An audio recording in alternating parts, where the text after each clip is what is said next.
Olá, pessoal. Estamos aqui para a nossa aula de deriva genética. Vamos começar pelo seguinte, lembrando das 4 forças evolutivas. Então, a gente estudou o equilíbrio de Heisenberg, em que as populações mantêm as suas frequências, caso sejam seguidos alguns pressupostos. O primeiro pressuposto é que não haja seleção, segundo, que não há migração, não há mutação, e os casamentos e os cruzamentos são ao acaso, e que também a população é infinita. Hoje a gente vai tratar então da força evolutiva chamada deriva genética, que lida então com o fato das populações não serem infinitas, o tamanho das populações não serem infinitos.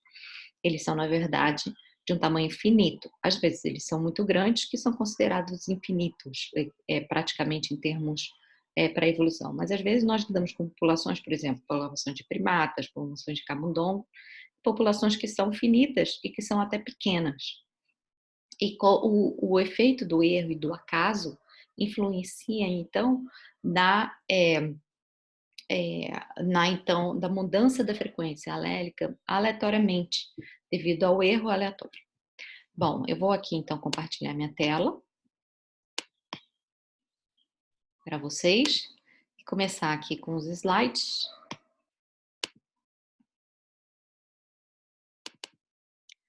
Essa aula.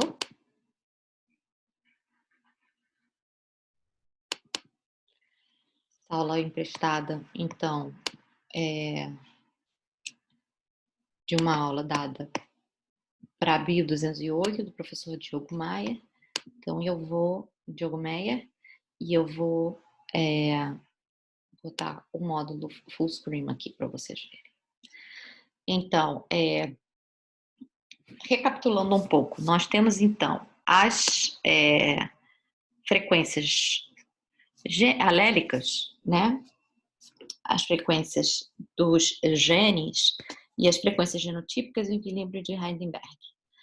Sobre o pressuposto dos equilíbrios de Heisenberg, assumindo então que nenhuma das forças evolutivas está acontecendo, que o tamanho é infinito e que, né, essa casamento são acaso, a gente tem a correspondência de que a gente espera que, dada a frequência dos alelos P e Q, que seria o azãozinho que a gente trabalha, que a frequência dos genótipos esperados, então azão, azão, azão, azinho, azinho, azinho, seriam respectivamente P ao quadrado, 2PQ e Q2 ao quadrado. Quando formulamos um modelo, a gente afirmamos que esperamos que uma fração dos indivíduos P ao quadrado, que é os indivíduos A, esperamos então que a frequência dos indivíduos com genótipo azão seja P ao quadrado. Faz sentido esperar isso quando a gente assume que a população é infinitamente grande. Faz sentido esperar isso, equivale a dizer que ao jogarmos uma moeda justa, ou seja, que não esteja com nenhum tipo de tendência, várias vezes esperamos exatamente 50% de cara e 50% de coroas. Isso é o que a gente chama de um modelo hiperdeterminístico. Ou seja, claro que se a gente jogar só algumas vezes a moeda, nem sempre a gente vai tirar. Vamos supor que a gente jogue 10 vezes. Não significa que a gente vai encontrar 5 vezes cara, 5 vezes coroa. Se a gente jogasse essa moeda infinitamente, a gente esperaria que metade desses valores no infinito seriam cara e metade seriam coroa. Só que, no entanto, se a gente joga 5 vezes, 10 vezes, por exemplo, pode ser que uma das vezes da moeda dê cara e as outras 9 vezes da coroa. Isso, obviamente, vai acontecer numa frequência mais baixa, mas ela pode acontecer, né? A chance dela acontecer é menor, mas ela pode acontecer. E a gente pode fazer isso, uma analogia, então, nossos alelos. Suponha que a gente tem uma população que só tenha 2 indivíduos, e que eles vão se cruzar e eles vão gerar 2 indivíduos somente. Ou seja, um N é igual a 2, esses indivíduos têm genótipo azão, azinho, azão, azinho, e então o 2N, ou seja, o número de alelos que existe nessa população, é igual a 4. Sendo então que a frequência de P, que é do alelo razão, é igual a 0,5. Qual será a frequência alélica na próxima geração? Será que ela vai continuar simplesmente 0,5 ou ela tem uma chance de mudar simplesmente ao acaso? Então, na população original, como a gente viu, tem 2 cópias do alelo azão e 2 cópias do alelo azinho. Na geração seguinte, pode acontecer que esses indivíduos se cruzem e que, como eles só têm 2 filhos, a prole é igual, de N igual a 2 também, supondo uma situação dessa que a população se mantém com tamanho constante, o que pode acontecer é que pode ser que surja nenhum indivíduo na próxima geração que tenha um alelo azão. Ou então, um indivíduo só que tem um alelo azão surge na população somente, surge não, ele seja passado para a próxima geração, ou até 2 cópias do alelo azão, 3 cópias do alelo azão, até as 4 cópias do alelo azão, sendo que os 2 filhos, indivíduos dessa população, eles são azão. Então, a frequência do P pode, ao acaso, variar simplesmente da frequência original, que era 0,5. Como calcular a probabilidade de cada um desses casos? Então, esse é o modelo básico de deriva proposto por Wright and Fisher, Seal Wright e Ronan Fisher, proposto nos anos do século passado.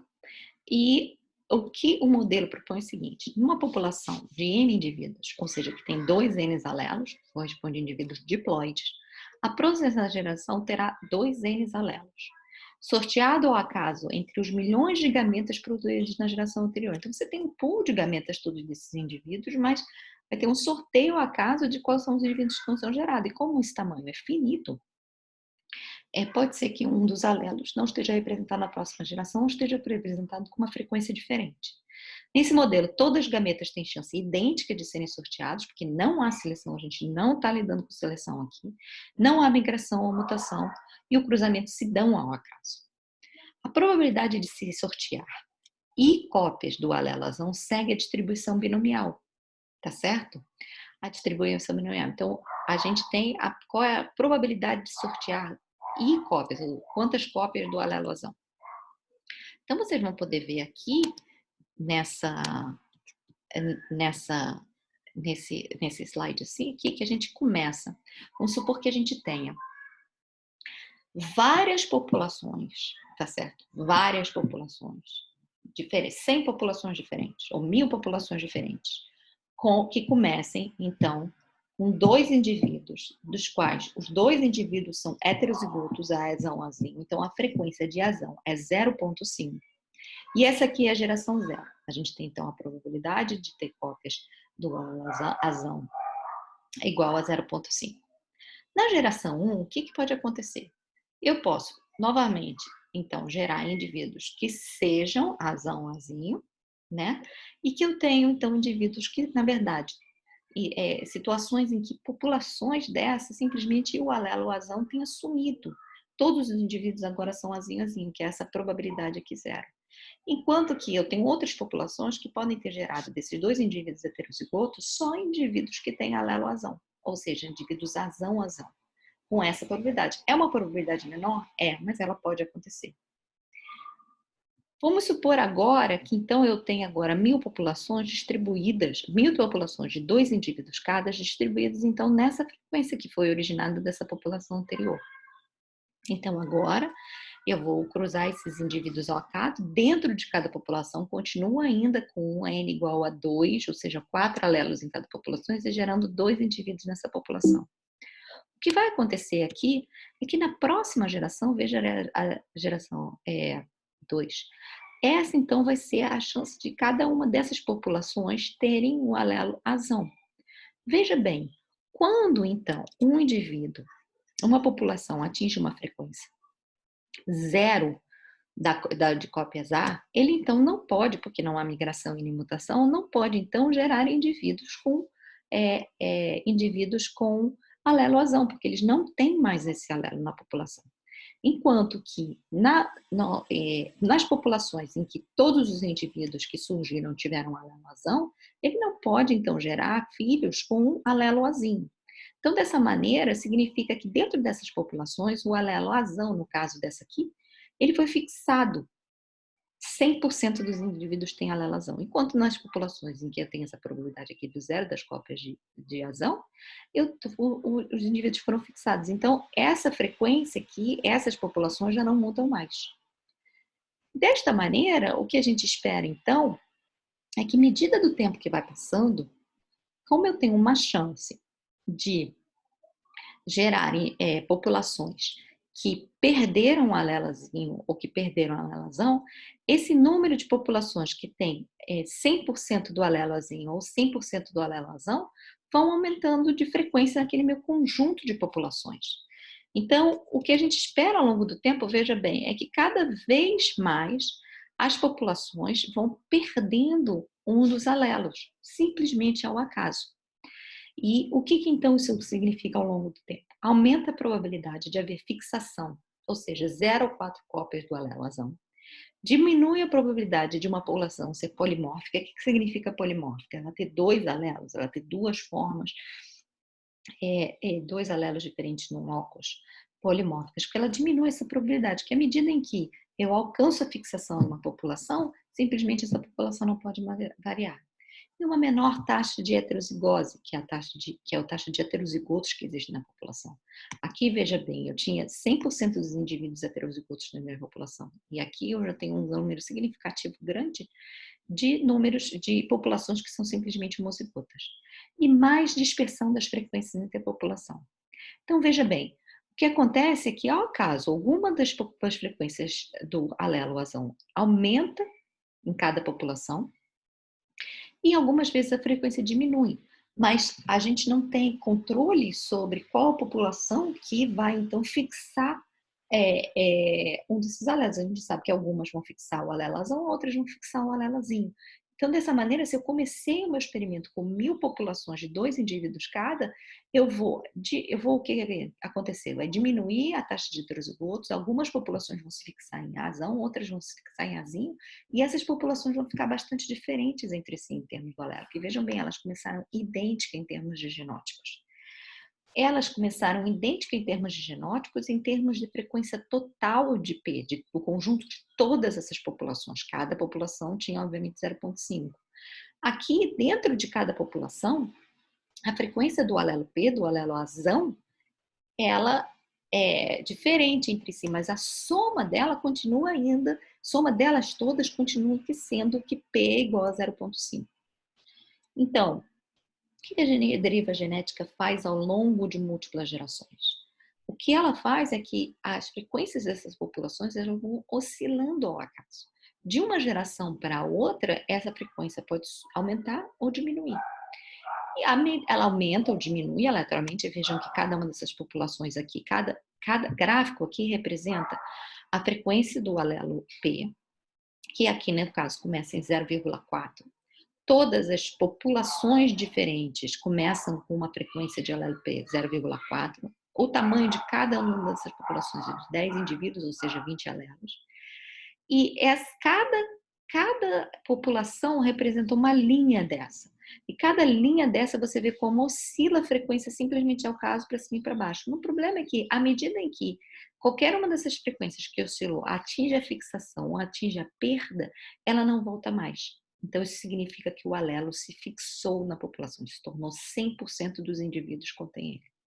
Veja bem que essa oscilação ela é muito maior quando as populações são menores, porque o efeito do acaso, o efeito do aleatório, do erro, ela é muito maior em populações menores. Claro, se você está jogando uma moeda e você joga ela 1000 vezes, o efeito, as chances de você desviar de uma frequência de 50% para 50% para uma frequência externa é muito menor.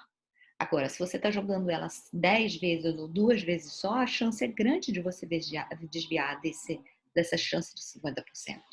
Então, veja que numa população que tem tamanho igual a 100, ou seja, 200 alelos nessa população, há uma oscilação, mas essa oscilação é muito menor. O ponto é que a perda de variação por deriva gênica, ela é proporcional ao tamanho da população, a taxa de perda de variação. Então, veja, numa população onde um N é igual a 10, a variação, que é a taxa de heterozigotos, que é a taxa de heterozigose, que é indivíduos heterozigotos, ela cai muito rapidamente. Quando eu tenho, ao longo das gerações aqui, vejam bem, agora, a taxa de heterozigose, de número de heterozigotos de uma população N igual a 5, ela cai, mas ela cai mais devagar. A de populações que tem N igual a 1000, ela cai também, mas ela cai mais devagar. Então, se a população é finita, não importa o tamanho dela. O que acontece simplesmente é que ela vai perder variação ao longo do tempo. Porque há uma chance, mesmo uma população com 1000 indivíduos, de que um dos alelos se fixe. Essa perda de variabilidade acontece, mas ela acontece mais devagar. Então, quanto maior a população, menor o efeito da deriva. Simplesmente é necessário mais gerações sem que nenhuma outra força evolutiva esteja acontecendo para que algum dos alelos seja fixado. Então, é, somente quando a população é infinita ou infinitamente grande, ela não vai perder essa variação.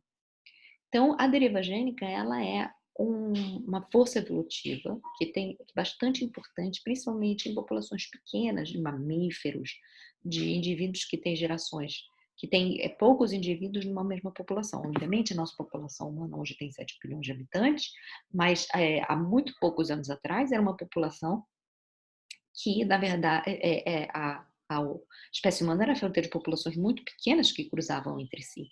E o efeito das derivas, hoje em dia, a gente sabe que no genoma humano é muito grande.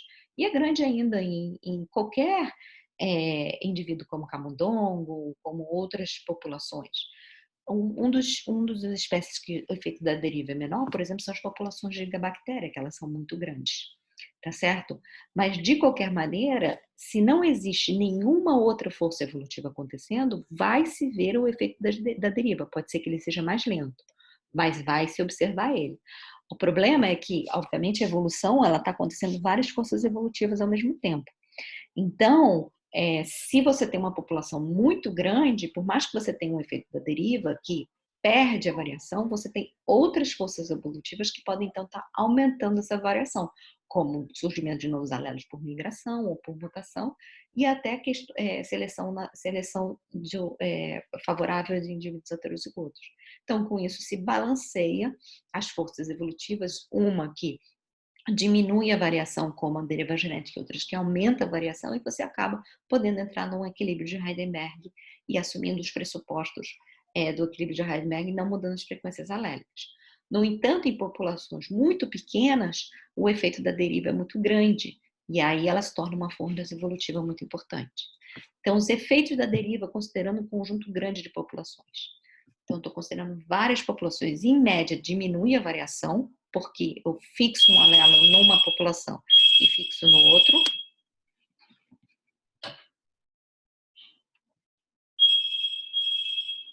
Oi, oi, oi.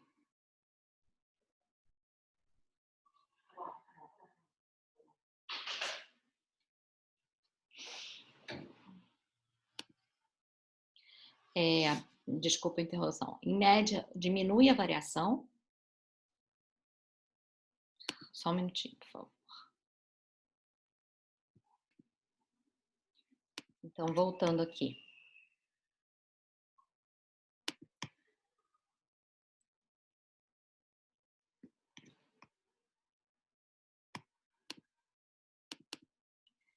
Então, os efeitos da deriva genética, considerando um conjunto grande de populações, aqui em média, diminui a variação.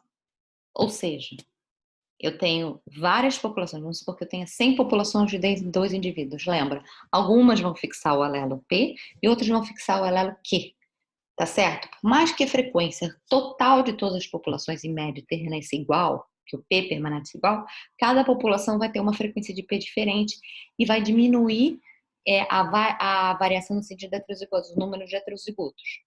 E, em média, aumenta a variância em P entre as populações, ou seja, porque uma população algumas populações fixou o alelo P e outras populações fixou o alelo Q. Tá certo? Então, o modelo básico da deriva, o que acontece? Os pressupostos. A forma de cruzamento continua aleatória, a sobrevivência de genótipos é igual para todos, sem solução, introdução de alelos novos não ocorre, nem migração e mutação, mas o tamanho da população é finito. Quando o tamanho da população é finito, então o que acontece é que a força evolutiva derivagênica atua. Então, as ideias principais dessas aulas são: conceito de deriva genética que resulta da amostragem de alelos de uma geração para outra. É possível calcular a probabilidade de novas frequências alélicas usando o binomial. devido à deriva e considerando o tamanho de cada população. Para uma população individual, as mudanças entre gerações são aleatórias. A gente não sabe qual é a frequência de cada população individual devido à deriva, mas a gente sabe o que vai acontecer com o conjunto de populações dado um tempo. Deriva diminui a variação na população, aumenta a variação entre as populações e é mais intensa em populações pequenas. Então, com isso, a gente termina essa videoaula aqui e a gente depois, então, vai para a nossa atividade em classe. Terminando por aqui, então, aguardo vocês. Um abraço.